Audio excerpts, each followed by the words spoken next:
Hello everyone, and welcome to TEFL's Masterclass.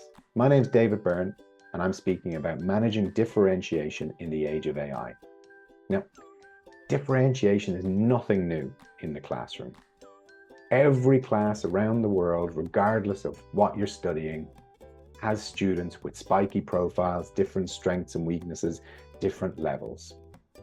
What's important is how we manage it. And with the rise of AI, it's completely changed the playing field. It's allowed us to support our students in all sorts of different ways. In this workshop, I'll be taking an open approach to managing differentiation, ensuring that we're talking to our students and supporting them to make choices in the class about how they achieve the objective. We'll look at how AI has changed how we can support our students and how in the future it will continue to do so, and hopefully give you lots of practical ideas that you can bring into your own classrooms tomorrow.